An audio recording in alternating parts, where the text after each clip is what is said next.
పెద్ద స్టేట్మెంట్ ఇచ్చారు. 80 స్టోరీలు చాలా స్టోరీస్ విన్నాకనే ఈ స్టోరీ ఒప్పుకుంది. ఏంది లైన్ ఏం అంత లైన్ ఏమి కొత్తది కాదు సార్. లైన్ అనేది ఎప్పటి నుంచో చూస్తున్న కదే. నేనేంటంటే ఇది రిలేటబుల్, ఎక్కువ మందికి రిలేట్ అయ్యేలాగా. అంటే ఎమోషన్స్ అనేవి ఉంటాయి కదా సార్, కొన్ని ఎమోషన్స్ అనేవి అందరు రిలేట్ చేసుకుంటారు సార్. అలాంటి ఒక జెన్యున్ ఎమోషన్స్ ఉన్నాయి సినిమాలో. ప్రేమ, తండ్రి కూతుర్ల ప్రేమ, అది జెన్యున్ ఎమోషన్ ఉంది తనకు, అది కనిపించింది. అండ్ తనకి సెకండ్ థింగ్ ఏంటంటే సార్, క్యారెక్టర్ షిఫ్ట్. తన ఫస్ట్ సినిమాలో ఫుల్ హైపర్, ఈ సినిమాలో అండర్ ప్లే. సో ఈ క్యారెక్టర్ షిఫ్ట్ తను ఎంజాయ్ చేశారు. ఆ రకంగా ఈ సినిమా తను ఒప్పుకోవడం జరిగింది. జగపతి బాబు చెప్పారా లేదంటే వేరే వాళ్ళకి? లేదండి, జగపతి బాబు, స్ట్రైట్ జగపతి బాబు గారు. ఓకే.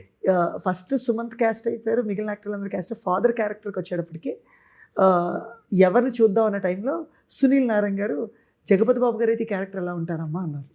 సో అన్నప్పుడు ఒకరోజు టైం తీసుకుని ఆయన చాలా బాగా సూట్ అవుతారు అని చెప్పి వెళ్ళి ఆయనకి కథ చెప్పడం జరిగింది సార్.